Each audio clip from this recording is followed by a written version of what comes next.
Friends, இன்னைக்கு எங்களோட 5 sources of passive income பத்தி தான் பேச போறோம். எங்களோட 5 sources of passive incomeல நம்பர் 1 income வந்து சொல்லணும்னா பாண்ட்ஸ். எல்லாருக்கும் வந்து எஃப்டி தெரியும், ஓகேங்களா? Fixed deposit. So fixed deposit என்ன பண்ணுவோம், நம்ம இருக்கிற மணியை போயிட்டு பேங்க்ல கொடுப்போம், பேங்க் வந்து ஒரு இன்ட்ரெஸ்ட் கொடுக்கும். ஆனால் இப்போ என்ன பண்ண போகிறோம், பாண்ட்ஸில் இன்வெஸ்ட் பண்ணலாம். பாண்ட்ஸ் வந்து கொஞ்சம் ஹையர் ரிட்டர்ன்ஸ் கொடுக்கும். இப்போ எஃப்டியில் பார்த்தீங்கன்னா இப்போ ஒரு 7% கொடுக்குறாங்கன்னு வச்சுக்கோங்க, 7 to 7.5% அப்படி தான் இருக்கும். பாண்ட்ஸில் ஒரு 10 to 12%, 9 to 12% ரேஞ்சில் இன்ட்ரெஸ்ட் நமக்கு கிடைக்கும். ஸோ இது எப்படி பண்ணலான்னா, நிறைய ஆப்ஸ்லாம் இருக்குது. இப்போ விண்ட் ஆப் அந்த மாதிரிலாம் இருக்குது. அதில் வந்து லிஸ்ட் பண்ணுவாங்க. இப்போ என்ன பண்ணுறாங்கன்னா, ஒரு கம்பெனி வந்து எனக்கு ஒரு க்ரோர்ஸ் வேணும், ஒரு 100 crores வேணும் அப்படின்னா அவங்க வந்து அந்த மாதிரி லிஸ்ட் பண்ணுவாங்க அதில். ஸோ அதுக்கு சில ஏஜென்சிஸ்லாம் வந்து ரேட்டிங் கொடுப்பாங்க. அது மாதிரி வந்து AAA ரேட்டிங், இல்லை BBB ரேட்டிங் அந்த மாதிரி இருக்கும். செக்யூர்ட் பாண்ட்ஸ், நான் செக்யூர்ட் பாண்ட்ஸ் அந்த மாதிரிலாம் இருக்கும்.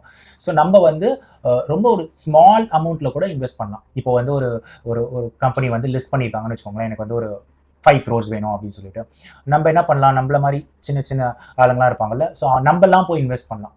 சின்ன அமௌண்ட் முன்னெல்லாம் பார்த்தீங்கன்னா ஒரு லேக்ஸ் கணக்கில் இன்வெஸ்ட் பண்ணுற மாதிரி இருந்தது. இப்போ வந்து ஒரு 5,000 கூட இன்வெஸ்ட் பண்ணலாம். ஸோ அது வந்து ரேட் ஆஃப் இன்ட்ரெஸ்ட் வந்து 9 to 12% இருக்கும். நம்ம செலக்ட் பண்ணி யாராவது பிகினராக இருந்தீங்கன்னா ரொம்ப ஸ்மால் அமௌண்ட்டில் ஸ்டார்ட் பண்ணுங்க. ஒரு டெஸ்ட் பண்ணுறதுக்கு ஒரு 10,000 இல்லை 20,000 கூட நீங்கள் ஸ்டார்ட் பண்ணலாம். ஸோ இது வந்து உங்களுக்கு ஒரு பேசிவ் இன்கமாக வந்து வரும். இது நாங்கள் பண்ணிட்டு இருக்கோம். ஸோ எங்களுக்கு வந்து எவ்ரி மந்த் நாங்கள் போட்ட அமௌண்ட்டுக்கு ஏற்ற மாதிரி ஒரு 10 to 12% ரேஞ்சில் ரிட்டர்ன்ஸ் வந்துட்டு இருக்கு. ஸோ அது கான்ஸ்டன்ட்டாக எவ்ரி மந்த்தும் வரும். ஆமாம், இது வந்து மந்த்லி இருக்கும், இல்லை குவார்டர்லி இருக்கும், இல்லை ஆஃப் இயர்லி இருக்கும். ஸோ நம்ம செலக்ட் பண்ணுறது தான். மோஸ்ட்லி மந்த்லி கூட கொடுப்பாங்க. ஸோ நம்ம மந்த்லி செலக்ட் பண்ணோம்னா, இப்போ லெட்ஸ் அஸ்யூம் நீங்கள் ஒரு 10 lakhs போட்டிருக்கீங்க அப்படின்னா ஒரு 12% ரிட்டர்ன் அந்த மாதிரி பாண்டில் போட்டிருக்கீங்கன்னா எவ்ரி மந்த் வந்து உங்களுக்கு 10,000 வரும். ஓகே, ஒரு இம்பார்ட்டன்ட் திங் இதில் நோட் பண்ணுறது வந்து பாண்ட்ஸில் உங்களுக்கு டிடிஎஸ் பிடிப்பாங்க. ஸோ பேசிக்லி இப்போ 10% பிடிப்பாங்க. ஸோ உங்களுக்கு வந்து லெட்ஸ் அஸ்யூம் 10,000 வருதுன்னு வச்சுக்கோங்க. நீங்கள் 10 lakh இன்வெஸ்ட் பண்ணுறீங்க அப்படின்னா 10,000 வருதுன்னா அந்த 10,000ல் ஒரு 1,000 rupees பிடிச்சி தான் உங்களுக்கு 9,000 கிரெடிட் பண்ணுவாங்க. அந்த 1,000 கூட நீங்கள் வந்து டேக்ஸ் ஃபைல் பண்ணும்போது ரிட்டர்ன் எடுத்துக்கலாம். லெட்ஸ் அஸ்யூம் உங்களோட டாக்ஸபிள் இன்கமே வந்து 12 lakhs இருக்குல்ல, இப்போ 12.75 lakhs கம்மியாக இருந்தது 1 yearக்குன்னா அந்த டிடெக்ட் பண்ணாங்களா அந்த அமௌண்ட்டையும் வந்து நம்ம ரீஃபண்ட் பண்ணி எடுத்துக்கலாம் ஃபைல் பண்ணும்போது. ஒரு ஹஸ்பண்ட் ஒர்க் பண்ணிட்டு இருக்காரு, ஃபுல் டைம் ஜாப் போயிட்டு இருக்காரு, அவர் வந்து டாக்ஸபிள் இன்கம் வந்து ஒரு ஹையர் ஸ்லாப்ல இருக்கு, 20-30% ஸ்லாப் இருக்குன்னா அவர் பேர்ல போடாம ஐடியலி ஒரு ஸ்பவுஸ் ஒர்க் பண்ணாம இருக்காங்க, லெட்ஸ் அஸ்யூம் அந்த மாதிரி சிச்சுவேஷன், இல்ல பேரண்ட்ஸ் இருக்காங்க, பேரண்ட்ஸ் நேம்ல கூட இன்வெஸ்ட் பண்ணலாம். ஏன்னா அவங்களுக்கு வர அமௌண்ட் வந்து ஃபுல் அமௌண்ட் வரும். லெட்ஸ் அஸ்யூம் ஒரு 10 lakhs போட 10,000 நமக்கு வந்து ஒரு இன்கமா இருக்கும் எவ்ரி மந்த். ஸோ எங்களோட செகண்ட் பாசிவ் இன்கம் பார்த்தீங்கன்னா ஷேர்ஸ் டிவிடெண்ட்னு சொல்லுவாங்க. ஆமாம், ஸோ இது வந்து நம்ம எல்லாருக்கும் ஷேர்ஸ் தெரியும், மியூச்சுவல் ஃபண்ட்ஸ்லாம் இன்வெஸ்ட் பண்ணுவாங்க. அதெல்லாம் ஆப்வியஸ்லி கொஞ்சம் ரிஸ்க் இருக்குது அதெல்லாம். ஸோ நான் என்ன பண்ணுவேன்னா, நான் வந்து ஒரு டிவிடெண்ட் பேயிங் ஸ்டாக்ஸ் இன்வெஸ்ட் பண்ணுவேன். ஸோ நார்மல் ஸ்டாக்ஸ் இல்லாமல் இந்த டிவிடெண்ட் பேயிங் ஸ்டாக்ல என்ன டிஃபரன்ஸ்னா, அந்த கம்பெனி நல்லா ப்ராஃபிட் வந்துச்சு அப்படின்னா எவ்ரி இயர் வந்து அவங்க ஒரு டிவிடெண்ட் கொடுப்பாங்க. Dividend is nothing but sharing the profit வச்சுக்கோங்களேன். ஸோ அது வந்து நமக்கு ஒரு ரிட்டர்ன்ஸ் கிடைக்கும். ஸோ இப்போ லெட்ஸ் அஸ்யூம் அந்த மாதிரி ஒரு 4-5 ஸ்டாக்ஸ் வாங்கி வச்சுக்கலாம். நான் அப்படி தான் பண்ணிட்டு இருக்கேன். அது மாதிரி ஒரு 4-5 ஸ்டாக் அந்த மாதிரி வாங்கணும்னா லெட்ஸ் அஸ்யூம் ஒரு ஸ்டாக்கோட ரேட் வந்து ஒரு 100 rupees வாங்குறேன்னு வச்சுக்கோங்களேன். அந்த 100 rupees வந்து ஸ்லோவாக க்ரோ ஆகும். ஸ்டாக்கோட ரேட்டும் க்ரோ ஆகும். 100 வந்து 120, 130, 150, 170 அந்த மாதிரி ஸ்லோவாக க்ரோ ஆகும்.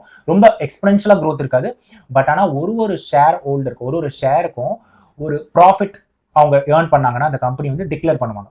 லெட்ஸ் அஸ்யூம் ஒரு 5 rupees ஒரு ஷேருக்கு நாங்கள் வந்து டிவிடெண்டாக கொடுக்குறோம் அப்படின்னு சொல்லிட்டு. ஸோ லெட்ஸ் அஸ்யூம் 100 rupeesக்கு 5 rupees வருதுன்னு வச்சுக்கோங்களேன். ஸோ இந்த மாதிரி வந்து இயர்லி கொடுப்பாங்க, இல்லை ஆஃப் இயர்லி கொடுப்பாங்க, இல்லை குவார்டர்லி கொடுப்பாங்க. ஸோ இதுவும் நமக்கு ஒரு இன்கம் வரும். ஸோ லெட்ஸ் அஸ்யூம் இதுலேயும் ஒரு 10 lakhs இன்வெஸ்ட் பண்ணி வச்சிருக்கீங்கன்னு வச்சுக்கோங்க. ஒரு 5 ஸ்டாக்ஸ்ல 2 lakh அந்த மாதிரி போட்டிருக்கீங்கன்னா at various point in time in year வந்து உங்களுக்கு ரிட்டர்ன்ஸ் வரும். ஆனால் அது எவ்வளோ வரும்ன்றது ஈச் இயர் சேஞ்ச் ஆகும். ஓகேங்களா? So one of the big difference இது வந்து எஃப்டிக்கும் இதுக்கும் என்னன்னு பார்த்தீங்கன்னா, எஃப்டியில் என்ன பண்ணுவோம், ஒரு 5 lakh இன்னைக்கு போட்டோம்னா அந்த 5 lakh மட்டும்தான் இன்ட்ரெஸ்ட் வரும். அது ஒரு மெச்சூரிட்டிக்கு அப்புறமா ஒரு 5 years அப்புறமா அது முடியுதுன்னா அந்த 5 lakh தான் திருப்பி கொடுப்பாங்க. ஆனால் இதில் அப்படி கிடையாது. உங்களுக்கு ரிட்டர்ன்ஸும் வரும். அது வந்து குவார்டர்லி ஒரு மந்த்லி ஒரு இயர்லி அது மாதிரி டிக்ளேர் பண்ணுவாங்க. ஸோ இந்த இயர் வரும். ப்ளஸ் உங்களுக்கு இந்த போட்ட அமௌண்ட் வந்து மோஸ்ட்லி இட்லி க்ரோ. ஓகேங்களா? இப்போ நீங்கள் 100 rupees நான் வாங்கின ஷேர்ஸ்லாம் பார்த்தீங்கன்னா இப்போ இந்தியன் ஆயில் அந்த மாதிரி இருக்கு. அந்த மாதிரி ஷேர்ஸ்லாம் வாங்கினேன்னா நான் வாங்கினதை விட இப்போ வந்து டபுள் ட்ரிபிளாக கூட ஆயிருக்கு. இதெல்லாம் நான் சொல்றது ஒரு 10 years 12 year பீரியட்ல. So that is one big advantage in dividend ஸ்டாக்ஸ்ல. பட் ஷேர்ஸ்னா கொஞ்சம் கம்மியாகவும் வாய்ப்பு இருக்கு. ஆமா, அதுவும் ஆகும், கம்மியாகும், அதிகமாகும். பட் ஆனா ஜெனரலா பாத்தீங்கன்னா, சோ இப்போ நான் கம்மியாகி எடுக்காம இருக்கிற மாதிரி நான் என்ன செய்ய முடியும்? at the end of the day இது வந்து ஒரு நோஷனல் தான். இப்போ நான் ஒரு 100 rupees வாங்குற ஸ்டாக் வந்து 80யும் போலாம், 130யும் போலாம். 80 போகும்போது வித்தா தான் லாஸ். அதை நான் ஹோல்ட் பண்ணிட்டு இருந்தா லாஸ் கிடையாது. ஹோல்ட் பண்ணிட்டே இருந்தா அது இன்க்ரீஸ் ஆகும். ஹோல்ட் பண்ணிட்டே இருந்தா தான் அத நம்ம பார்த்து வாங்கணும். அந்த மாதிரி நல்ல கம்பெனியா ஐடென்டிஃபை பண்ணிட்டு, இப்போ ஓஎன்ஜிசி, இந்தியன் ஆயில்லாம் இருக்கு. So very simple, oil petrol போட்டுட்டு தான் இருக்காங்க. ஸோ அந்த கம்பெனி க்ரோ ஆகிட்டு தான் இருக்கும். ஸோ அந்த மாதிரி ஒரு லாங் டேர்ம்ல பார்த்தோன்னா நமக்கு ப்ராஃபிட்டாக தான் இருக்கும். எதுவும் வந்து கம்மியாக போகிறது இல்லை. வாங்கினதை விட ஒரு 10 இயர்ஸ் 5 இயர்ஸ் தான் அதான் சொல்கிறேன், ஹோல்டிங் பீரியட் லாங்காக இருக்கும். இப்போ வாங்கிட்டு நான் இன்னைக்கு ஒரு 1 lakh போட்டு நான் உடனே அடுத்த ஒரு 6 months எடுக்க போறேன்னா அது நல்ல குட் ஆப்ஷன் கிடையாது. அப்பெல்லாம் நீங்க வந்து எஃப்டி இந்த மாதிரிலாம் தான் போட்டுக்கணும். ஸோ ஈக்விட்டின்னு இந்த மாதிரி ஷேர் மார்க்கெட் வந்தாலே எனக்கு தெரிஞ்சு minimum holding period should be 7 years. காசை போட்டு மறந்துட்டு அப்போ கொஞ்சம் பார்க்கணும் அந்த கம்பெனி எப்படி பெர்ஃபார்ம் பண்ணா அதெல்லாம் பார்க்கணும். அதுக்குன்னு சொல்லிட்டு சுத்தமா பார்க்காம இருக்க முடியாது. ரிவ்யூலாம் பண்ணணும். பட் ஆனால் ஒரு 7 years 10 years ஹோல்டிங் பீரியட் இருந்தா கண்டிப்பா தாராளமா பண்ணலாம். ஓகே, எங்களோட தேர்ட் பாசிவ் இன்கம் பாத்தீங்கன்னா ரெண்ட். ஸோ இது வந்து ரெண்டல் இன்கம். ஸோ வந்து ஒரு mid-20s இருக்கும்போது ஒரு ஃபிளாட் வாங்கினேன் 2 BHK. அப்பெல்லாம் பேரண்ட்ஸோட இருந்ததுனால என்னால் நிறைய சேவ் பண்ண முடிஞ்சது. ஸோ அதை வந்து நான் ரெண்ட் கொடுத்துட்டேன். வாங்கிட்டு நான் வந்து அதில் ஸ்டே பண்ணல. இது வந்து மேரேஜ் முன்னாடி நடந்ததுனால நான் வந்து ரெண்ட் கொடுத்துட்டேன். வீட்டில் தான் என் பேரண்ட்ஸோட தான் இருந்தேன். ஸோ இது ஒரு பாசிவ் இன்கம். இது வந்து ஒரு இதெல்லாம் வந்து ஒரு 10 years ஆச்சு எங்களுக்கு க்ளோஸ் பண்ணுறதுக்கே லோனு. ஓகே, அதுக்கு 10 years ஆயிடுச்சு. 2010 அந்த மாதிரி வாங்க 2020 ஆயிடுச்சு க்ளோஸ் பண்ணுறதுக்கு. இஎம்ஐ எல்லாம் முடிச்சு, அதாவது டெட் ஃப்ரீ ஆகுனது வந்து 2020 தான். அதுக்கப்புறமா தான் ஃபுல்லாகவே வந்து ஒரு பாசிவ் இன்கமாக இருந்தது. ஏன்னா அதுக்கு முன்னாடி வரைக்கும் பார்த்தீங்கன்னா அது வந்த ரெண்ட்டை இஎம்ஐயாக தான் பே பண்ணிட்டு இருந்தோம். ஓகேங்களா? ஸோ அது ஒன்று. அதுக்கப்புறமா 2020 என்ன பண்ணோம், ரெண்டாவது ஒரு வீடு இப்போ நாங்கள் இருக்க கம்யூனிட்டிலேயே ஒரு 1 BHK வந்து ரொம்ப ஒரு கம்மியான ரேட்டில் வந்து ஒரு 29 lakhs இந்த கோவிட் டைமில் கொடுத்தாங்க. ஸோ அதனால அது ஒன்று வாங்கினோம். ஏன்னா ஏதாவது ஒரு என்ன சொல்ற கமிட்மெண்ட் இருக்கணும்ல, எவ்ரி மந்த் ஒரு இஎம்ஐ பே பண்ணுறதுக்கு. ஸோ அதனால வந்து அந்த மாதிரி ஒரு 1 BHK வாங்கணும். அது பார்த்தீங்கன்னா நான் வாங்கும்போது ரெண்ட் விட்டுட்டேன். அதுவும் நான் ஸோ ரெண்ட்டு அதுக்கப்புறமா நம்ம இந்த மாதிரி ஹோம் லோன் எடுத்தால் ஒரு அட்வான்டேஜ் என்னன்னா நமக்கு வந்து டேக்ஸ் பெனிஃபிட் கிடைக்கும். ஸோ நம்மளோட டேக்ஸ் சேலரி வாங்குறதுலேருந்து நம்ம எவ்வளோ இன்ட்ரெஸ்ட் பே பண்ணுறோமோ அதெல்லாம் வந்து டிடெக்ஷன்ஸாக காமிச்சிக்கலாம். ஸோ அதில் நமக்கு டேக்ஸாகவே ஒரு 4,000 5,000 வந்து சேவிங்ஸ் இருக்கும். இஃப் யூர் 30% ஸ்லாப்னு வச்சுக்கோங்களேன், அந்த மாதிரி ஒரு இன்கம் டேக்ஸ் ஸ்லாப்ல இருந்தீங்கன்னா. ஸோ நான் வந்து அந்த மாதிரி லாஜிக்கில் தான் வந்து அந்த வீடு வாங்கிட்டு ரெண்ட் விட்டுட்டு அந்த வர ரெண்ட் இன்கம் ப்ளஸ் நான் வந்து டேக்ஸ் சேவ் பண்ணல. ஸோ அது வந்து நான் இஎம்ஐயாக பே பண்ணிட்டேன். இப்போ அந்த வீடு வாங்கிடலன்னா கவர்மெண்ட்க்கு ஒரு 5,000 6,000 டேக்ஸ் பே பண்ணணும் கண்டிப்பாக. ஸோ நான் இப்போ இந்த டிடெக்ஷன்ஸ்லாம் காட்டுறதுனால எனக்கு ஒரு 5,000 வந்து எக்ஸ்ட்ராவாக டேக் ஹோம் வரும். இதை வச்சுட்டு நான் வந்து இந்த ரெண்டல் இன்கம் அதுக்கப்புறமா இதோட சேவிங்ஸ் வரும்ல, இந்த டேக்ஸ் சேவிங்ஸ், இதை வச்சு நான் இஎம்ஐ பே பண்ணிட்டு இருந்தேன். வந்து அது எடுத்த செகண்ட் ஹவுஸ் வாங்கின ஃபிளாட் இது வந்து ஒரு 3 yearsலேயே நான் வந்து க்ளோஸ் பண்ணிட்டேன் ஹோம் லோனு. ஸோ இதை பற்றி வேணா இன்னும் டீட்டெயில்டாக பேசலாம், ஹோம் லோனை பற்றி. அது ஒரு பெரிய டாபிக். ஸோ எங்களுக்கு இதுதான் ஒரு third source of income from two rental flat. ஆனால் என்ன கேட்டிங்கன்னா இப்போ இருக்கிற நிலைமையில் ரெசிடென்ஷியல் ப்ராப்பர்ட்டியை ரெண்ட்டுக்கு விடுறதை விட ஒரு கமர்ஷியல் ப்ராப்பர்ட்டியை விடலாம். ஏன் ரீசன் சொல்கிறேன்னா, ரெசிடென்ஷியல் ப்ராப்பர்ட்டி அது இந்த மாதிரி சென்னை இந்த மாதிரி இடத்துல ரொம்ப காஸ்ட்லி. நாங்கள் வாங்கும்போது நான் வாங்கினது ரொம்ப கொஞ்சம் கம்மியாக வாங்கினேன். ஆனால் இப்போ பார்த்தீங்கன்னா 1 crore 80 lakhs இஸ் நார்மல். ஒரு 2 BHK பார்த்தீங்கன்னாலே ஒரு 80 lakhs, அதாவது எண்டு ப்ரைஸ் சொல்கிறேன் நான். ரெஜிஸ்ட்ரேஷன் எல்லாம் சேர்த்து இன்டீரியர்ஸ் அதெல்லாம் பண்ணி பார்த்தீங்கன்னா ஒரு 1 crore நிற்கும். ஸோ நீங்கள் ஒரு 1 crore ஒரு ஃப்ளாட்டை வாங்கிட்டு நம்ம வேணா இருக்கலாம், நம்ம அதில் ஸ்டே பண்ணலாம். பட் ஆனால் அதை நீங்கள் ரெண்ட் கூட்டோம்னா அதோட ரிட்டர்ன் பார்த்தீங்கன்னா 3% கூட வராது. இன்னைக்கு ஒரு சென்னையில் பாருங்க, ஒரு 1 crore ஃப்ளாட் இருந்ததுன்னா அது ஒரு ரெண்ட் வந்து 30,000 தான் வரும். ஸோ அது ஒரு நல்ல ஆப்ஷன் கிடையாதுன்னு தான் சொல்லுவேன் இப்போ. ஆனால் எங்களுக்கு வரதை நான் சொல்கிறேன், ஏன்னா நாங்கள் வாங்கின டைம் வேற, அவங்க வாங்கின ரேட்ஸ் வேற.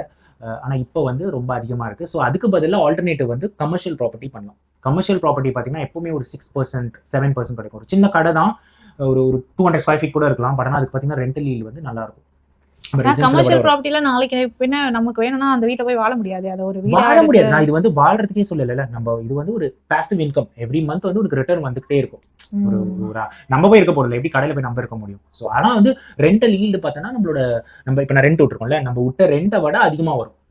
சைஸ் சின்னதா இருக்கும், ஏன்னா கடைன்ற போது ஒரு மெயின் ரோட்லாம் இருக்கும், நிறைய வரும். ஆனா ஒரு ரெசிடென்ஷியல் பார்த்தோன்னா அவ்வளவு எல்லாம் விட முடியாது. எவ்வளவு விட முடியும் சொல்லுங்க? நான் 1 lakh விட முடியும் ரெண்ட். ஒரு வீடுனா எல்லாரும் ஒரு 20,000 25,000 கொடுப்பாங்க. அதுக்கப்புறம் ஒரு சேச்சுரேட் ஆயிடும். ஸோ அதனால வந்து ரெசிடென்ஷியல் ப்ராப்பர்ட்டியை விட ரெண்டல்னு பார்த்தா ஒரு commercial property is best option இப்போ இருக்கிற நிலைமையில. நாங்கள் வாங்கினது வேற ஒரு இயர் 2010 வாங்கினோம். ஸோ அதுக்கப்புறமா 20 வாங்கினோம். கோவிட் டைம்ல ரொம்ப கம்மியாக கிடைச்சிது. ஸோ அதனால ஆனால் இப்பெல்லாம் வந்து எனி ப்ராப்பர்ட்டி பார்த்தா ரொம்ப ரொம்ப எக்ஸ்பென்சிவ் தான். Correct. So fourth passive income வந்துட்டு யூடியூப்னு சொல்லலாம். யூடியூப்ல வந்துட்டு எங்களுக்கு வந்து இது சாம்ரியா கலாட்டா இப்பதான் ஆரம்பிச்சது. ஆக்சுவலி சாம்ரியான்னு ஆல்ரெடி ஒரு சேனல் இருக்கு, அது வந்து மானிட்டைஸ் ஆகி போயிட்டு இருக்கு. ஸோ அந்த சேனல்ல இருந்து எங்களுக்கு இன்கம் வந்துகிட்டு இருக்கு. ரொம்பன்னு சொல்ல முடியாது, ஒரு இந்த மந்த் வந்து ஒரு ஏரியாகும்னு வச்சுக்கோங்க. ஏன்னா அது வந்து ஒரு $100 கப்புமா தான் நம்ம எடுக்க முடியும் அது வரைக்கும். ஸோ சம்டைம்ஸ் வந்து கொஞ்சம் அதிகமா வரும், டிபெண்ட்ஸ் நம்ம போடுற வீடியோவை பொறுத்து. சில டைம் 1 monthலயே வந்து 10K வரும். சில டைம் பாத்தீங்கன்னா 3 மாசம் ஆகும் அந்த 10K வரதுக்கு, அதாவது அந்த $100 ரீச் ஆகுறதுக்கு. ஸோ அது வந்து ஸ்டாண்டர்டான இன்கம் அப்படின்னு சொல்ல முடியாது. So on an average per month அப்படின்னு பார்த்தோம்னா ஒரு 4K கிட்ட வந்துட்டு வரும்னு வச்சுக்கோங்க, 4 to 5K. இது இல்லாம நம்மளுக்கு வந்து இந்த ப்ரமோஷன்ஸ் அதெல்லாம் இருக்கு. நம்ம சேனல் வந்து கொஞ்சம் எதனா ஒரு வீடியோ வைரல் ஆகுதுன்ற பட்சத்துல நம்மளே கொலாபரேஷன் தேடி வரும். ஸோ சிலது வந்து பெய்ட் கொலாபரேஷனா இருக்கும், சிலது வந்து பார்ட்டரா இருக்கும். பார்ட்டர்ன்ற பட்சத்துல வந்து நம்மளுக்கு ப்ராடக்ட்டை கொடுத்துருவாங்க, அந்த ப்ராடக்ட்டை பார்த்துட்டு நம்மளுக்கு பிடிச்சிருந்தா அதை நம்ம ரிவ்யூ பண்ணலாம். ஸோ அந்த மாதிரி. ஸோ பொருள் சொந்தமாயிடும் நம்மளுக்கு. ஸோ பொருள் பிடிச்சிருந்தா அதை வந்து நம்ம ரிவ்யூ பண்ணலாம்.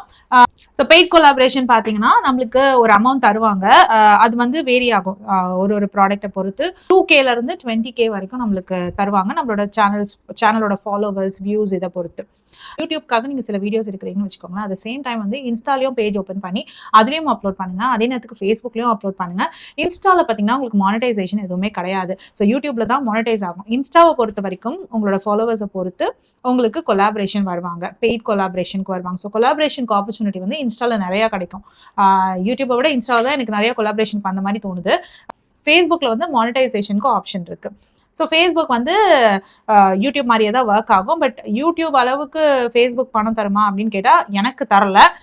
எனக்கு வந்து அதை பற்றின என்ன சொல்றது, அது எப்படி ஒர்க் ஆகுதுன்னே தெரியல. யூடியூப்பை பற்றியாவது ஒரு ஐடியா இருக்கு, இது வந்து இவ்வளோ ஃபேஸ்புக்கும் வியூஸை பொறுத்து தான். பட் ஆனால் அதோட அமௌண்ட் வந்து ரொம்ப கம்மியா இருக்கு. இப்ப யூடியூப்ல வந்து நம்மளுக்கு கிளியரா தெரியும் இவ்வளோ, அதாவது சில வீடியோஸ்க்கு வந்து போட்டிருப்பாங்க இந்த 1000 வியூஸ்க்கு வந்து நாங்க இவ்வளவு பணம் தருவோம்னு சொல்லிட்டு. பட் அந்த மாதிரி ஃபேஸ்புக்ல நான் எதுவும் பார்த்தது கிடையாது. அதனால யூடியூப்ல இருந்து ஓரளவுக்கு பணம் வருது. ஸோ அதுவுமே வந்து எங்களோட சோர்ஸ் ஆஃப் இன்கம்ல தான் ஆட் ஆகும். அது வந்து ஸ்டாண்டர்ட் கிடையாது அண்ட் வேரியும் ஆகும். ஆவரேஜ் தான் எடுத்துக்கணும் இன் இயர். ஸோ 4000 வரலாம், திடீர்னு ஒரு மந்த் 10,000 வரலாம். ஸோ பட் இது ஸ்டாண்டர்ட் கிடையாது. பட் ஆனால் சம்திங் எவ்ரி மந்த் வந்து will get, or every 2-3 months once. And as and when நாங்கள் வீடியோஸ் போட அது க்ரோ ஆகவும் செய்யுது, அது பார்க்க முடியுது எங்களால். இது இல்லாமல் யூடியூப்ல நீங்கள் அஃபிலியேட் மார்க்கெட்டிங் இருக்கு. அமேசான் அஃபிலியேட் மார்க்கெட்டிங் வந்து நீங்கள் உங்களுக்கு சேனல் மானிட்டைஸ் ஆகிறதுக்கு முன்னாடியே நீங்கள் அமேசான் அஃபிலியேட் மார்க்கெட்டிங் பண்ணலாம். அமேசான் அஃபிலியேட்ல வந்து நீங்கள் உங்களோட நேம் ரெஜிஸ்டர் பண்ணி வச்சுக்கிட்டீங்கன்னா, இப்போ நீங்கள் அமேசான்லேருந்து ஒரு ப்ராடக்ட் எடுத்து ரிவ்யூ பண்ணி போடுறீங்கன்ற பட்சத்தில் அந்த ப்ராடக்டோட லிங்க்கை வந்து நீங்கள் டிஸ்கிரிப்ஷனில் கொடுக்கும்பொழுது அந்த லிங்க்கை கிளிக் பண்ணி அந்த ப்ராடக்ட்டை போய் வாங்கினாங்கன்னா உங்களுக்கு ஒரு சர்டன் பர்சன்டேஜ் வந்து கமிஷனாக கிடைக்கும். ஃபார் எக்ஸாம்பிள், நான் வந்து என்னுடைய டிஷ்வாஷரை பற்றி ஒரு ரிவ்யூ எடுத்து போட்டிருக்கேன்னு வச்சுக்கோங்களேன். அதுக்கான லிங்க் நான் கீழே கொடுக்குறேன். அந்த லிங்கை கிளிக் பண்ணி ஒருத்தர் போய் டிஷ்வாஷர் வாங்குறாங்கன்னா அதுலேருந்து ஒரு பர்சன்டேஜ் அமௌண்ட் வந்து எனக்கு கிடைக்கும். அதில் ஒரு 2% அந்த மாதிரி இருக்கும். ஏன்னா டிஷ்வாஷர் பெரிய பட்ஜெட் இல்லையா. ஸோ அதுலேருந்து ஒரு 2% வந்து எனக்கு கமிஷனாக கிடைக்கும். ஸோ நான் என்ன பண்ணேன், நான் ஒன்றுமே பண்ணல, நான் ஒரு வீடியோ போட்டேன் அண்ட் லிங்க் கொடுத்தேன். ஸோ அந்த லிங்கை கிளிக் பண்ணி அவங்க பர்ச்சேஸ் பண்ணாங்கன்னா எனக்கு கமிஷன் கிடைக்கும். ஸோ இதுதான் வந்து அமேசான் அஃபிலியேட் மார்க்கெட்டிங். இதே மாதிரி வந்து யூடியூப்லேயும் வந்து அஃபிலியேட் மார்க்கெட்டிங் இருக்குது. அது வந்து பார்த்தீங்கன்னா உங்களுக்கு 10K ஃபாலோவர்ஸ் வந்த பிறகு தான் உங்களுக்கு அதுக்கு ஆக்சஸ் பட்டன் தருவாங்க. ஸோ 10K ஃபாலோவர்ஸ் ரீச் ஆன பிறகு நீங்கள் வந்து உங்களோட வீடியோஸ்லேயே வந்து இப்போ நான் இந்த கர்டன் என் பின்னாடி இருக்கா, நான் வந்து இந்த கர்டனுக்கு வந்து ப்ரமோட் பண்ணிக்கலாம். கீழே வந்து அதுக்கான லிங்க்கை கொடுத்து நீங்கள் அதை போய் பர்ச்சேஸ் பண்ணுங்க. இப்போ நீங்கள் அதை கிளிக் பண்ணி வாங்கினீங்கன்னா எனக்கு அதில் கமிஷன் கிடைக்கும். ஸோ அந்த மாதிரி என்னால் காட்ட முடியும் ப்ராடக்ட்டை. பட் இப்போதைக்கு என்னோட சேனல் இந்த சாம்ரியா கலாட்டா மானிட்டைஸ் ஆகாததுனால 10K சப்ஸ்கிரைபர்ஸ்லாம் இல்லாததுனால அந்த ஆப்ஷன்ஸ்லாம் கிடையாது. பட் இந்த சேனல் இல்லை. பட் என்னோட இன்னொரு சேனல்ல, சாம்ரியா சேனல்ல இருக்கு. ஸோ அதுலேருந்தும் அமௌண்ட் வருது. ஸோ எஸ், அகேன் அது எல்லாமே வந்து ரெகுலரான அமௌண்ட் கிடையாது. அதுதான் ஸ்மால் அமௌண்டா இருக்கும். பட் ஆனா இதெல்லாம் ஆட்ஸ் அப். முதல்ல சொன்ன ஒரு 3 பாசிவ் இன்கம்ல இருந்து ரெகுலர் இன்கம் வருதுங்க. இது வந்து கொஞ்சம் ரெகுலர்னு சொல்ல முடியாது, கொஞ்சம் ஆனா ஒரு ஓவர் தி few years ஆயிடுச்சுனா, ஒன் ஸ்டேபிள் ஆயிடுச்சுனா, நிறைய ஃபாலோவர்ஸ்லாம் வந்துட்டாங்க, ரெகுலரா வந்து அமௌண்ட் வந்துட்டு இருக்கும். கொஞ்சம் ஃப்ளக்சுவேட் ஆகி தான் வரும். ஸோ பேஸ்ட் ஆன் சப்ஸ்கிரைபர்ஸ் நம்ம போடுற வீடியோஸ் அப்படியே போயிட்டே இருந்தது. ஆனால் கொலாபரேஷன்லாம் நல்லா ஏர்ன் பண்ணலாம் சொல்றாங்க. ஸோ இட் டிபெண்ட்ஸ், வரதை பொறுத்து இருக்கு. ஏன்னா எங்களுக்கு பார்த்தீங்கன்னா ஒரு 3500 அந்த மாதிரிலாம் வந்திருக்கு. நம்ம இன்னொன்று இம்பார்ட்டன்ட் திங், எல்லாம் எடுத்து பண்ணிடக்கூடாது. ஏன்னா நம்மளை நம்பி இருக்காங்கல்ல. இப்போ நீங்கள் பார்க்குறீங்க, எனக்கு ஒரு அமௌண்ட் வருது அப்படின்னு சொல்லிட்டு நான் எடுத்துட்டு ஏதோ ஒரு ப்ராடக்ட் எடுத்து பண்ணிட்டு போட முடியாது. ஸோ நமக்கு ஆக்சுவலி ஒரு கன்வின்சிங்காக இருக்கணும், பார்த்துட்டு அந்த ப்ராடக்ட் ரியலி பிடிச்சிருக்கு, அந்த மாதிரி எடுத்து தான் நாங்கள் பண்ணுறோம். ஒரு 2-3 அந்த மாதிரி பண்ணது எங்களுக்கு ரொம்ப யூஸ்ஃபுல்லாக இருந்தது. அந்த மாதிரி இந்த பார்ட்டரில் பார்த்தீங்கன்னா அவங்க ப்ராடக்ட் கொடுப்பாங்க, நமக்கு பிடிச்சிருந்தா தான் ரிவ்யூ போடணும். ஸோ இட்ஸ் நாட் லைக் அந்த ப்ராடக்ட் கொடுத்துட்டா அதனால நீ கண்டிப்பாக ரிவ்யூ போடணும் அப்படின்னு இல்லை. அவங்க பார்த்துட்டு உங்களுக்கு பிடிச்சிருந்ததுன்னா நீங்கள் ரிவ்யூ போடுங்க அப்படின்னு சொல்லுவாங்க. டு ஸ்டார்ட் வித் வந்து நம்மளுக்கு கொலாபரேஷன் வந்தாலே அப்படியே ஜாலியாக இருக்கும், எதுனாலும் ரிவ்யூ பண்ணலாம் அப்படிங்கிற மாதிரி இருக்கும், என்ன மாதிரினாலும் பண்ணலாம் அப்படின்னு இருக்கும். ஆனால் கொஞ்சம் போக போக, ஏன்னா நம்மளை நம்பி ஒரு 2 பேர் வாங்கினாங்களாம் கூட, வாங்கின பிறகு நம்மளை அவங்க திட்டக்கூடாது இல்லையா. ஸோ அதுக்கேற்ற மாதிரி பார்த்து தான் போடணும். ஸோ யூடியூப் இன்கம் வந்து இந்த மாதிரி. நெக்ஸ்ட்டு பார்த்தீங்கன்னா, லாஸ்ட் அண்ட் ஃபைனலாக பார்த்தீங்கன்னா என்னோட ஹோம் பேஸ்ட் பிஸ்னஸ் நான் வந்து ஒன்று பண்ணிக்கிட்டு இருக்கேன். வீட்டில் இருந்தே பார்த்தீங்கன்னா நான் ஒரு பிகர் கம்யூனிட்டியில் இருக்கேன். ஸோ இங்கே வந்து oil nuts, and dairy products இதெல்லாம் வந்து வீட்டில் இருந்தே சேல் பண்ணிக்கிட்டு இருக்கேன். ஸோ ப்ராடக்ட் சோர்ஸ் பண்ணி பல்கில் வாங்கி பேக் பண்ணி அந்த மாதிரி அந்த பிஸ்னஸும் போயிட்டுருக்கு. ஸோ இது ஒரு பிகர் கம்யூனிட்டிங்கிறதுனால நாங்களே வந்து டெலிவரியும் கொடுத்துருவோம். ஸோ அது டெலிவரி பர்சன் வச்சிருக்கோம். நாங்கள் ஒரு டெலிவரி பர்சன் வச்சிருக்கோம், ஸ்டாண்டர்ட் டைம் வச்சிருக்கோம், அவர் வந்து டெலிவர் பண்ணிடுவார். ஸோ இந்த மாதிரி ஒரு ஹோம் பேஸ்ட் பிஸ்னஸும் போய்கிட்டு இருக்கு சைடில். அதுலேருந்தும் நாங்கள் கொஞ்சம் இன்கம் ஜென்ரேட் பண்ணிட்டு இருக்கோம். ஸோ இதுதான் எங்களோட 5 சோர்சஸ் ஆஃப் பாசிவ் இன்கம். இது இல்லாமல் என் ஹஸ்பண்ட் வந்து ஆட் ஆனா கிரெடிட் கார்டு மூலமா பணம் சம்பாதிக்கிறாங்க. ஸோ அது என்னன்னு அவங்களே சொல்லுவாங்க. என்னடா கிரெடிட் கார்டுன்னு சொல்லிட்டு அதில் எப்படி ஏர்ன்லாம் பண்ண முடியும், எல்லாரும் போய் மாட்டிக்க தானே செய்வாங்க, ஸ்வைப் பண்ணிட்டு பே பண்ண முடியாமல் இன்ட்ரெஸ்ட்லாம் எக்ஸ்ட்ரா பே பண்ணுவேன்னு நினச்சிட்டு இருப்பீங்க. ஸோ கிரெடிட் கார்டில் நான் எப்படி ஏர்ன் பண்ணுறேன்னு சொல்கிறேன். ஸோ கிரெடிட் கார்டு வந்து நான் ஒரு 6-7 கிரெடிட் கார்ட்ஸ் வச்சுருக்கேன். ஸோ ஈச் ஒன் ஒரு கிரெடிட் கார்டுக்கு ஒரு பர்பஸ் இருக்குது. ஓகேங்களா, ஃபார் எக்ஸாம்பிள் ஃபியூவலுக்குன்னு ஒரு கார்டு வச்சுருக்கேன். ஓகேங்களா, SBI ஆக்டென் கார்டுன்னு ஒன்று இருக்கும், தேடி பாருங்கள், கூகுள் பண்ணி பாருங்கள். அது வந்து 7.25% வந்து கேஷ்பேக் கொடுக்கும். ஸோ விச் மீன்ஸ் இப்போ நான் 100 rupees பெட்ரோல் போட்டேன்னா வந்து 7 rupees வந்து எனக்கு கேஷ்பேக்காக ரிவார்ட் பாயிண்ட்ஸில் கிரெடிட் ஆகிடும் அந்த கிரெடிட் கார்டு அக்கௌண்ட்லேயே. ஸோ நான் என்ன பண்ணுவேன், அதெல்லாம் வந்து ஃபியூவலுக்கு அந்த பாரத் பெட்ரோலியம்ன்ற ஒரு இடத்துல மட்டும் தான் போய் ஃபியூல் போடுவேன், வேறு எங்கேயும் போட மாட்டேன். ஸோ அந்த மாதிரி போடும்போது லெட்ஸ் அஸ்யூம் இப்போ நம்ம ஒரு ஒர்க் பண்ணுறோம், ஒரு கார் வச்சிருக்கோம் அப்படின்னா ஈஸிலி இன்னைக்கு பார்த்தீங்கன்னா ட்ராவல் எல்லாம் போட்டு ஒரு 7,000 அப்படி ஆகிடும். இது வந்து include all your vacation, office போயிட்டு வருது அது மட்டும் இல்லாமல் வெளியில் எங்கேயாவது போகிறோம், அப்போ லாங் வெக்கேஷன் போகிறோம், இதெல்லாம் பார்த்தீங்கன்னா ஆன் அன் ஆவரேஜ் இன்னைக்கு பார்த்தீங்கன்னா ஈஸி ஒரு 7,000 ஆகும் நம்ம வந்து பெட்ரோல் போடுறதுக்கு. ஸோ இந்த 7,000ல் 7% எடுத்துக்கோங்க, கிட்டத்தட்ட ஒரு 500 rupees. ஸோ எவ்ரி மந்த் வந்து 500 rupees லிட்டரலி பாயிண்ட்ஸாக அப்படி கிரெடிட் ஆகும். அந்த பாயிண்ட்ஸை வந்து நம்ம இதர் பெட்ரோலுக்கும் யூஸ் பண்ணிக்கலாம், பெட்ரோலுக்கு தான் மோஸ்ட்லி நான் யூஸ் பண்ணுவேன் அதே பாயிண்ட்ஸை, இல்லைனா நம்ம வேறு ஸ்டேட்மெண்ட் கிரெடிட்டாக கூட எடுத்துக்கலாம். ஓகேங்களா, இப்போ நான் எனக்கு 7,000 பில் வருது, நான் வந்து அந்த ஸ்டேட்மெண்ட் கிரெடிட் எடுத்தேன்னா 6,500 பே பண்ணால் போதும் நெக்ஸ்ட் மந்த். ஸோ இது ஒரு ஆப்ஷன். இந்த மாதிரி ஒரு கார்டு வச்சிருக்கேன். இன்னொரு கார்டு பார்த்தீங்கன்னா HSBC லைஃப் ப்ளஸ்னு ஒரு கிரெடிட் கார்டு வச்சிருக்கேன். இது எதுக்கு சொல்கிறேன்னா, இது வந்து க்ராசரிக்காக மட்டும். ஓகேங்களா, நான் அந்த முன்னாடி சொன்னேன்ல அந்த கார்டில் வந்து க்ராசரி வாங்க மாட்டேன், இந்த கார்டில் வெறும் க்ராசரி வாங்குவேன். ஏன்னா க்ராசரிக்கு வந்து இவங்க 10% கேஷ்பேக் கொடுக்குறாங்க. ஸோ இந்த மந்த் பார்த்தீங்கன்னா லெட்ஸ் அஸ்யூம் இப்போ எல்லாருமே ஒரு 4 மெம்பர் ஃபேமிலி இருக்காங்கன்னா மினிமம் 10,000. ஓகேங்களா, க்ராசரி எல்லாமே காய்கறி, வெஜிடபிள், ஃப்ரூட்ஸு, க்ராசரிஸு எல்லாம் வாங்குறதுல ஈஸியாக ஒரு 10,000 ஆகிடும். ஸோ 10,000 ஸ்வைப் பண்ணால் நெக்ஸ்ட் மந்த் வந்து 1,000 rupees கிரெடிட் பண்ணிடுவாங்க. ஸோ பில் வந்து நான் 9,000 பே பண்ணால் போதும். புரியுதுங்களா? ஸோ இது வந்து கேஷ்பேக் கார்டு. ஸோ இந்த மாதிரி ஒரு ஆப்ஷன்ஸ் இருக்குது ஒரு கார்டில். அந்த மாதிரி வந்து வி கேன் ஏர்ன் கேஷ்பேக். ஓகேங்களா, இப்போ இதுவே நான் சொன்னதே 1,500 வந்துருச்சா, ஒரு மந்த்துக்கே ஈஸிலி 1,500 rupees. இது இல்லாமல் பார்த்தீங்கன்னா மைல் ஸ்டோன் போனஸ்லாம் கொடுப்பாங்க. ஸோ நீங்கள் வந்து ஒரு 2 lakhs 3 lakhs in a year நீங்கள் ஸ்வைப் பண்ணிங்கன்னா உங்களுக்கு வவுச்சர் 5,000 வவுச்சர் அந்த மாதிரி இருக்கும். அது இல்லாமல் ரூபே கார்ட்ஸ்லாம் இருக்குது. இப்போ நம்ம குவிக் ஸ்கேன் அண்ட் பேலாம் பண்ணுறோம்ல எங்கேயாவது போயிட்டு, அந்த மாதிரி இப்போ ரோட் கடைகள்லாம் இருக்கும், அந்த கடையில் மிஷின்லாம் இருக்காது. ஸோ அப்போ வந்து ஸ்கேன் தான் பண்ண முடியும், அதுக்கு ரூபே கார்ட்ஸ்லாம் இருக்குது. ஸோ நம்ம வந்து ஜிபே யூஸ் பண்ணாமல் நான் என்ன பண்ணுவேன், ரூபே கார்டு யூஸ் பண்ணுவேன். ரூபே கார்டு யூஸ் பண்ணும்போது அதில் 5% கேஷ்பேக். கிவின்னு ஒரு எஸ் பேங்கோட டைப் வச்சு ஒரு கார்டு இருக்குது, அதில் பார்த்தீங்கன்னா 5% கேஷ்பேக். ஸோ நான் என்ன ஸ்வைப் பண்ணாலும் போயிட்டு 5% கிடைக்கும். ஸோ இந்த மாதிரி வேரியஸ் கார்ட்ஸ் யூஸ் பண்ணி எனக்கு வந்து ரிவார்ட்ஸ்லேயே வந்து ஆன் அன் ஆவரேஜ் எவ்வளோ ஏர்ன் பண்ணுவேன்னு பார்த்தீங்கன்னா ஒரு 4,000 to 5,000 என்ன மந்த் இருக்கும். இதுக்கு வந்து சும்மா இல்லை, யூ ஹேவ் டு ஸ்பெண்ட். சும்மா 4,000லாம் கிடைக்காது. 4,000 5,000 ஸ்பெண்ட் பண்ணோன்னா ஒரு மந்த்துக்கு 80,000 கார்டில் ஸ்வைப் பண்ணும். அந்த மாதிரி இந்த இயர் ஒரு 10 lakhs ஸ்வைப் பண்ணாதான் உங்களுக்கு ஒரு அட்லீஸ்ட் 4,000 அந்த மாதிரி எவ்ரி மந்த் வரும். இது எப்படி பண்ணுவேன்னா, நான் எதுவுமே ஜிபே கேஷே யூஸ் பண்ண மாட்டோம். ஜென்ரலி நாங்கள் பார்த்தீங்கன்னா எல்லா பேமெண்ட்டும் கிரெடிட் கார்டு தான் இருக்கும், including school fees. Okay, school ஃபீஸே பார்த்தீங்கன்னா உங்களுக்கு தெரியும் 2 kidsக்கு எவ்வளோ ஆகும்னா, நான் அதுவும் கிரெடிட் கார்டில் தான் பே பண்ணுவேன். ஸோ ஜிபேவே யூஸ் பண்ண மாட்டோம். எல்லாரும் ஜிபேனா என்ன, நம்மளோட அக்கௌண்ட்லேருந்து போகுது இல்லை, நான் அந்த மாதிரி பண்ண மாட்டேன், எல்லாமே கிரெடிட் கார்டு பே பண்ணிட்டு. ஆனால் ப்ராம்ப்டாக அந்த டைமில் நான் வந்து பே பண்ணிடுவேன். டியூ டேட் இருக்குன்னா அந்த டியூ டேட்டுக்கு ஒரு 1 day முன்னாடி வந்து அமௌண்ட்டை ஃபுல்லாக பே பண்ணிடுவேன். எதுவுமே வந்து பாதிலாம் பே பண்ணாமல் இருக்க மாட்டேன். ஏன்னா அதில் கிரெடிட் கார்டில் வந்து ரொம்ப இன்ட்ரெஸ்ட் ஜாஸ்தி, 36%, which is like 3 rupees interest வச்சுக்கோங்களேன், எவ்ரி மந்த் போடுவான். ஸோ அதனால் அது மிஸ் பண்ணவே மாட்டேன். ஸோ இப்படி தான் பண்ணுறோம். இது இல்லாமல் பேரண்ட்ஸ்க்குலாம் வந்து ஆட் ஆன் கார்டு கொடுத்துருவேன். அவங்க ஏதாவது வாங்கணும்னு நினைக்கிறாங்கன்னா அவங்களுக்கு இந்த கார்டை கொடுத்துட்டு நீங்கள் கேஷாக பே பண்ணாதீங்க, நீங்கள் எனக்கு வந்து ட்ரான்ஸ்ஃபர் பண்ணிடுங்க, நீங்கள் ஏதாவது பல்காக பே வாங்கணும் அப்படின்னா இந்த கார்டு யூஸ் பண்ணி இது பண்ணிக்கோங்க, ஈஸியாக இருக்கும் அப்படின்னு சொல்லிட்டு அந்த மாதிரி கொடுப்பேன். இது இல்லாமல் ஃப்ரெண்ட்ஸ்க்குலாம் கூட ஹெல்ப் பண்ணுவேன். சம்டைம்ஸ் யாராவது வந்து ஏதாவது ஒரு ஃபோன் வாங்கணும் அப்படின்னு சொல்லுவாங்க, அவங்க வந்து எனக்கு கார்டு யூஸ் பண்ணால் இன்ஸ்டன்ட் கேஷ்பேக்லாம் இருக்கும், அவங்களுக்கு ஏதாவது டிஸ்கவுண்ட் இருக்கும், அப்போ எனக்கு பாயிண்ட்ஸ் கிடைக்கும். ஸோ இந்த மாதிரி வந்து ஹெல்ப் பண்ணி ரொம்ப யாராவது கேட்டாங்கன்னா அதுவும் கொடுப்பேன். ஸோ இதெல்லாம் பார்த்தீங்கன்னா சேர்த்து வச்சு பார்த்தீங்கன்னா ஈஸிலி ஒரு 4,000 to 5,000 எவ்ரி மந்த். நான் எவ்ரி மந்த் கண்டிப்பாக கிடைக்காது, சில மந்த்ஸ் கொஞ்சம் அதிகமாக இருக்கும், சில மந்த்ஸ் கொஞ்சம் கம்மியாக இருக்கும். நான் ஆவரேஜாக சொல்கிறேன் ஒரு 4,000 to 5,000 ஏர்ன் பண்ணலாம். ஸோ இதுதான் எங்களோட 5 sources of passive income. So நீங்கள் வந்துட்டு எத்தனை சோர்சஸ் வச்சுருக்கீங்க அப்படின்னு கமெண்ட் செக்ஷனில் சொல்லுங்கள்.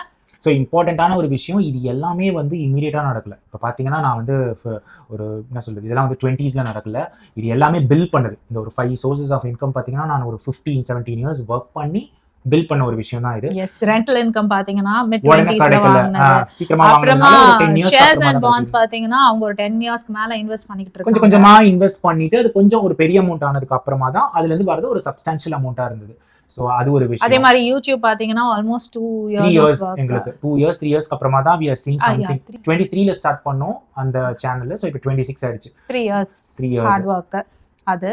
அண்ட் பாண்ட்ஸ்க்கெல்லாம் பாத்தீங்கன்னா உங்களுக்கு யூ நீட் சம் கேபிட்டல், ஒரு 10 lakhs அப்படி இருந்தா தான் உங்களுக்கு you will get some amount. இல்லைன்னா கம்மியா இருந்தாலும் ரொம்ப கம்மியா வரும். சோ அதுவும் ஒரு இட் டேக்ஸ் டைம். சோ நான் என்ன சொல்ல வரேன்னா இது எல்லாமே ஒரு 15 இயர்ஸ். ஸோ நீங்கள் ஸ்டார்ட் பண்ணுறீங்க இப்போதான் இந்த வீடியோ பார்க்குற நீங்கள் யாராவது ஒரு 22 23 இயர்ஸ் இப்போ தான் கெரியர் ஸ்டார்ட் பண்ணுறீங்கன்னா is the right time. So நீங்கள் ஒரு 15 இயர்ஸ் அப்படி எடுத்துக்கிட்டிங்கன்னா by the time you hit 40 பார்த்தீங்கன்னா you will have multiple source of income. So அந்த ஒரு சேயிங் இருக்குல்ல, if you depend on only one source of income வந்து you are just one step away from பாவர்ட்டின்னு சொல்லுவாங்க. திடீர்னு வேலை போச்சு அவ்வளவுதான், நெக்ஸ்ட் மந்த்ல என்ன பண்ணுவோம் அப்படின்னு இருக்கும். ஸோ இந்த மாதிரி நீங்கள் ஒரு நிறைய சோர்ஸ் ஆஃப் இன்கம் பில்ட் பண்ணிட்டீங்கன்னா ஈவன் ஏதோ ஒன்று ஆச்சுன்னா கூட கவலைப்பட வேண்டாம். அஃப்கோர்ஸ் அதாவது இப்போ இருக்கிறதுல வந்து நம்ம லக்ஸரியா வாழ முடியுமானா இல்லை, ஓகேங்களா. இதை வச்சுட்டு நான் வந்து ஃபாரின் வெக்கேஷன் போக முடியும், நான் ரொம்ப செலவு பண்ண முடியுமானா இல்லை. மினிமலிஸ்டிக்கா இருக்கும். நம்மளுக்கு தேவையான எல்லா பேசிக் நீட்ஸையும் இட் வில் கவர். கடன் வாங்காம இருக்கணும், கடன் இல்லாம இருக்கும். அதுக்கப்புறம் நமக்குன்னு ஒரு ஓன் ஹவுஸ் இருக்கும், அதுக்கப்புறம் ரெண்டல் இன்கம் வரும். ஆல் தீஸ் இன்கம்லாம் வந்து வச்சு பார்த்தீங்கன்னா பசங்களை படிக்க வச்சிடலாம், நம்ம கிராசரி வாங்கிக்கலாம், நம்மளோட பேசிக்கான எல்லாமே இட் பி டேக்கன் கேர். ஒரு சின்ன வெக்கேஷன்லாம் எடுத்துக்கலாம். பட் ஆனால் இதை வச்சுட்டு நான் வந்து ரொம்ப ஃபாரின் வெக்கேஷன்லாம் போகணும், ரொம்ப லக்ஸரியா இருக்கணும்னா இருக்க முடியாது, அந்த அளவு இருக்க முடியாது இதை வச்சுட்டு. பட் ஆனால் எல்லாரும் வந்து we should strive for that, ஓகேங்களா. ஸோ இது இல்லாமல் நம்மளோட ஒரு ரெகுலர் ஜாப் இருக்கும்ல, அதுவும் ஒரு இன்கம் வந்துட்டு தான் இருக்கும். ஸோ அதை வச்சு நம்ம என்ஜாய் தான் பண்ணிட்டு இருக்க போகிறோம். பட் ஆனால் இதெல்லாம் வந்து ஒரு வர்ஸ்ட் சினாரியோ. நமக்கு வந்து ஒரு ஒரு ஒரு எக்ஸ்ட்ரா இன்கம் வந்துட்டே இருக்கும் every month and all the bills எல்லாம் பே பண்ணிடுவோம் இதை வச்சு. இந்த வீடியோ வந்து உங்களுக்கு இன்ஃபர்மேட்டிவா இருந்ததுன்னா கமெண்ட் செக்ஷன்ல சொல்லுங்க. அது தவிர இந்த வீடியோ பத்தினா உங்களோட வியூஸை பத்தி கமெண்ட் செக்ஷன்ல சொல்லுங்க. அண்ட் உங்களுக்கு இந்த வீடியோ பத்தி எதனா டவுட் இருந்தாலுமே கமெண்ட் செக்ஷன்ல சொல்லுங்க. அதை பத்தி நம்ம டீட்டெயிலா டிஸ்கஸ் பண்ணலாம் தேவைப்பட்டுச்சுன்னா. தேவைப்படலனாலும் நாங்கள் வீடியோ போடுவோம். எங்கள் வீடியோ பார்த்து ஏதோ ஒரு 1-2 பேர் வந்து அவங்களுக்கு அது யூஸ்ஃபுல்லாக இருந்ததுன்னா, யாராவது ஒருத்தர் இது இன்ஸ்பயர் ஆகிட்டு இதுலேருந்து ஏதாவது ஒரு பாயிண்ட் எடுத்து பண்ணீங்கன்னா இட் பி வெரி குட். ஏன்னா இதெல்லாம் எங்களோட எக்ஸ்பீரியன்ஸு எங்களுக்கு ரொம்ப ரிவார்டிங்காகவே இருக்குது. இப்போ கூட பார்த்தீங்கன்னா சொல்லுவாங்களே, தூங்கும்போது கூட வி கேன் ஏர்ன் மணி அப்படின்னு இருக்கு. ஒரு லெவல் வரைக்கும் தான் நம்ம ஏர்ன் பண்ணணும். என்னோட பாயிண்ட் இதுதான். கொஞ்ச நாள் நம்ம கண்டிப்பாக ஒர்க் பண்ணணும், எல்லாமே வந்து ஈஸியாக கிடைச்சிடாது லைஃப்பில். ஆனால் ஒரு லெவலுக்கு அப்புறமா நம்ம ஏர்ன் பண்ண இன்கம் அதுதான் நமக்கு வேலை பண்ணணும், புரியுதுங்களா. நம்ம வேலை பண்ணக்கூடாதுன்னு சொல்ல, நமக்கு பிடிச்சி பண்ணிட்டு இருக்கலாம். பட் ஆனால் ஒரு லெவலுக்கு போனதுக்கு அப்புறமா நம்ம ஏர்ன் பண்ண இன்கம் நமக்கு இன்கமாக ஏர்ன் பண்ணி கொடுக்கணும், அது மணி ஏர்ன் பண்ணி கொடுக்கணும். ஸோ அதுதான் நம்மளோட மெயின் கோலாக இருக்கணும். Yes, இந்த வீடியோ உங்களுக்கு பிடிச்சதுன்னா please like, share and subscribe. வேற ஒரு வீடியோல திரும்பி மீட் பண்ணலாம். Until then, it's bye from Jemima. Dilip, bye. Bye, take care.